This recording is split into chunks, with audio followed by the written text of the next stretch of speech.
Hi everybody, this is Renee. I just wanted to show you guys a little bit about the system I'm trying. I do not have a complete system. I do not have a baseline. I do not have a volume indicator, and I do not have an exit indicator.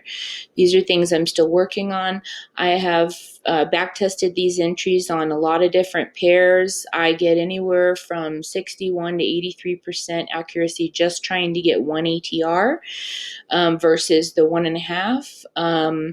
I think my best, I gotta say, it was on the dollar peso. Uh, I I love the dollar peso. I don't know. I'm from Arizona, so I'm very used to living close to Mexico. I don't consider that an exotic pair, but everybody else does. But anyway, out of all the major pairs that No Nonsense Forex VP talks about, I do get pretty good results with the entries. My thing I've discovered is that it's the exits. I don't know if I need a volume indicator. Not saying it's worthless or anything, and I don't think I haven't been able to find a baseline that beats.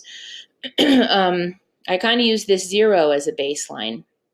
This zero line right here, I use TradingView.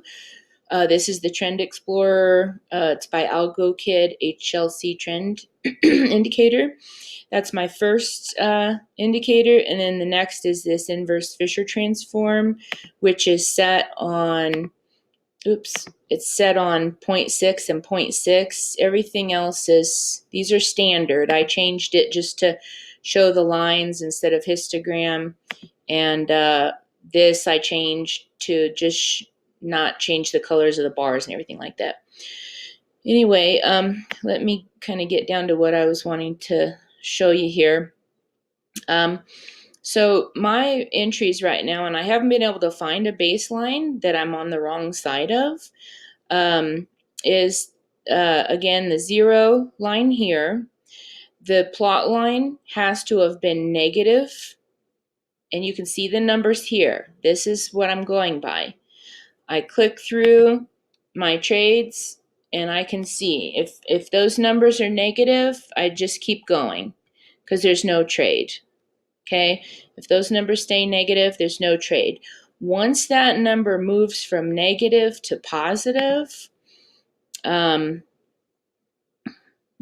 I look down at the inverse Fisher. If it's going in the same direction, as in, for instance, this would be a short trade going positive, this would be a long trade going positive. So it's a zero cross, positive or long, short. And then down here, this is long and this is short. So it has to either be, to go long, it has to be at 0.6 or above. To go short, it has to be negative 0.6 or below, negative 0.61, negative 0.62. So for instance here, this would be no trade, no trade, no trade. Again, you're looking at the numbers right here. No trade, no trade, no trade. Keep going. Boom. I am positive on the red, so I'm going short. Again, you can see I'm already on the right side of, this is a 9 and this is a 22. I've tried so many different type baselines, and with this, I'm already on the right side of a baseline, so I don't even know really. I've kind of forgotten about a baseline, really, because I can't find one that I'm ever on the wrong side of. So I look down. Yes. Oops. Sorry about that. Yes, I am below or at this line here. So this is a good short trade. So I would enter, let's see.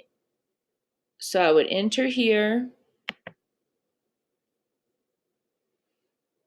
And obviously, whoops, sorry about that. I'm just using this screen capturing thing for the first time. So I would enter here, and I could say, oh my gosh, I'm a genius. I got 328 pips. Look at my system. No, I don't have an exit. I even if my trailing stop was 2 times ATR, or let's say I was using the 9 EMA as a baseline, I'm either getting out here at 107 pips. Let's see, the ATR is 51 pips. I can see that down here. So the ATR is 51 pips. So I get my first win right on that first candle. And now what do? I'm moving my stop loss to break even, so that's good. I've beaten that one. But now what if I get out at the 9 EMA? I'm getting this much. I'm getting out here.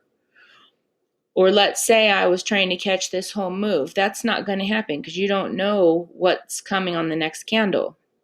Let's say that my stop loss was 2 ATR.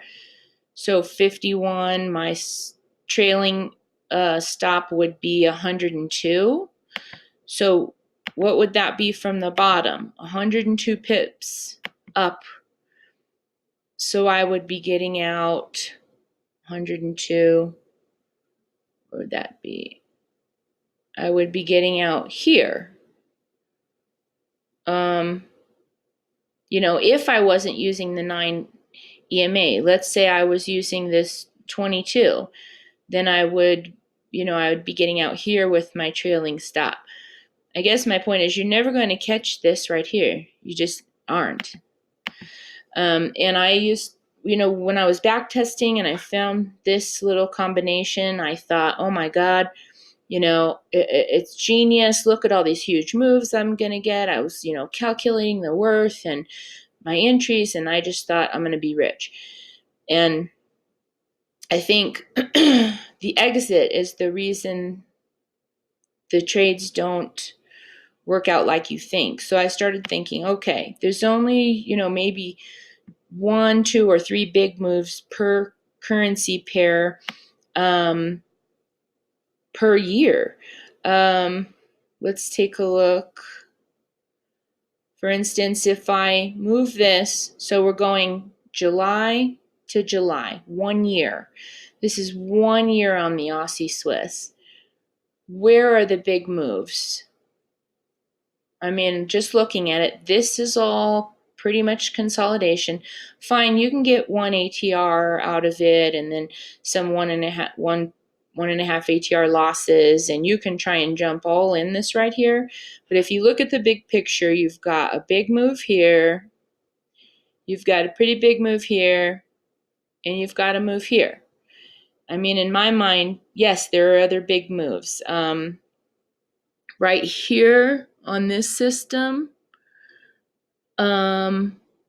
this would be an entry. It moves from negative to positive on the top, and it is above the 0.60 or at or above the 0.60 on the inverse Fisher. That's an entry. So I would be able to enter here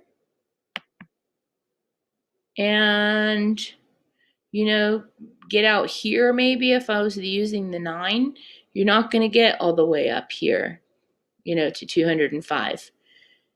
You have to have an exit. That's my biggest thing is trying to land on an exit that's going to give me a good combination to catch as much of a piece of this move, just a piece. I want a piece of this. I want a piece of this. One trade I noticed, and this is not necessarily cherry picking because I was in this trade way back on May 14th. Here's the 0 line. I jumped into this trade right here. And guess where I got out of this trade? I think right about here. Because I was staring at my charts. I didn't have a system really. I wasn't letting it work. I was just trying to keep hold of my profit. So if I woke up and that thing was at a 1% profit or above 1%, I just took it off. Yeah, I didn't have this big, huge move to brag about, but I got up to 20% profit in like 1 month by doing that. I've lost almost all of that. It's just paper trading because I don't have a good exit. But let's look again here at kind of like how many big moves happen in a year.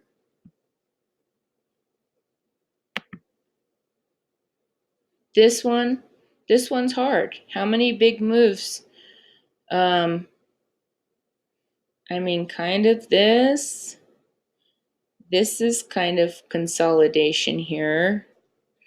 Let's just go down the line.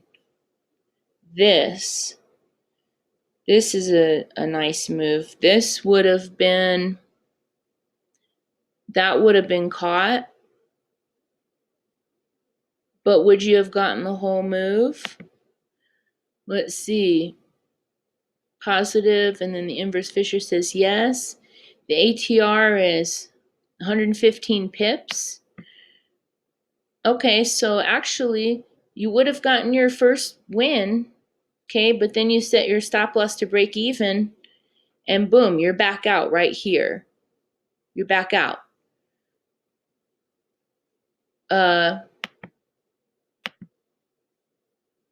Luckily, this move, well, let's see, does it move to negative again? It doesn't move to negative again.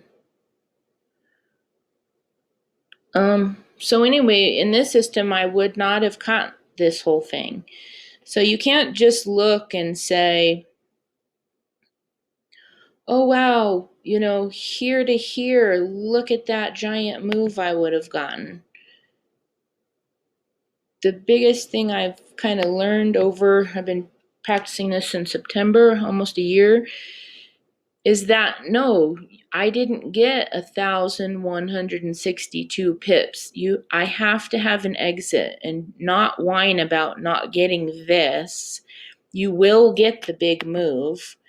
If you stick with a good system, you are going to get a big move eventually. For instance, let's see. This one here, okay, would have been here to, I mean, you would have gotten almost 900 pips if you stayed in, but again, you need an exit. That would have been 411 pips. And also would have had a chance to get back in because that went negative. I got out because it crossed the 9 EMA, not because it went negative. This is not an exit, it's only an entry. Would have gotten a chance to get back in the trade right here and still going.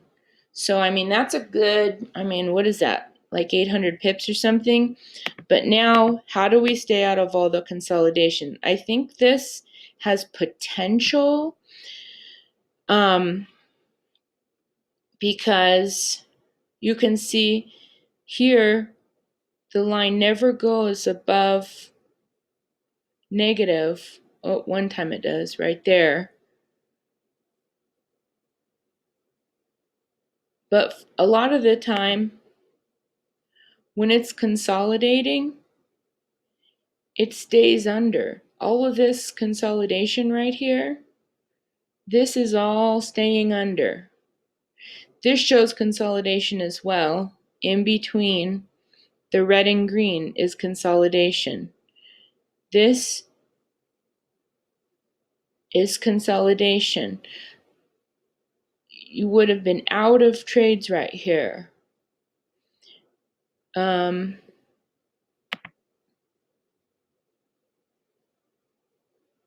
Here's where this one kind of whips your butt, which is what I'm looking to.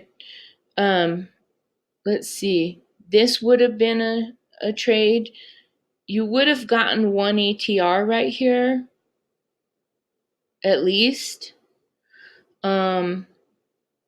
This would have been a trade here. This would have been a loss. This would have been a trade.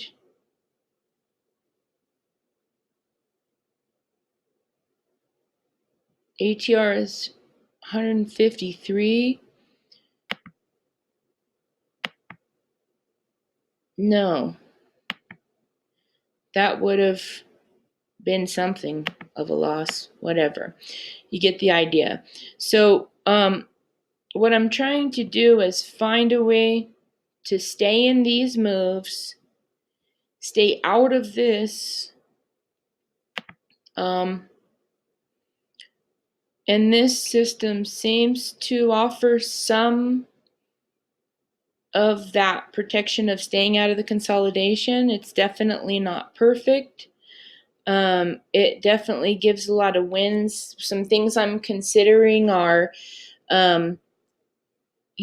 should I get out of a trade if it produces, if it goes, instead of doing 1.5 ATR stop, should I set a stop right at the high of that candle or something? Because it seems like most really good moves,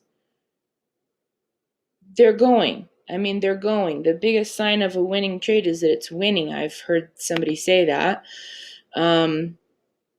This one here, this is a trade. Well, if I set high of stop loss at high of that candle, I would have gotten out of that one. But anyway, you get the idea. So I'm trying to decide on an exit.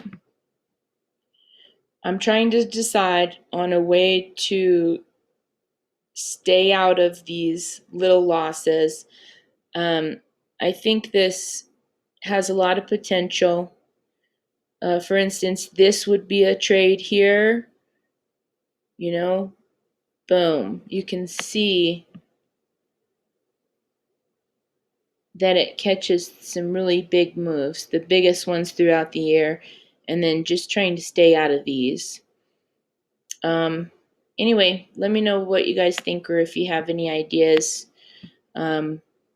It's been a pretty neat little system so far. It's very simple, and any feedback is welcome. Awesome. Thanks, guys.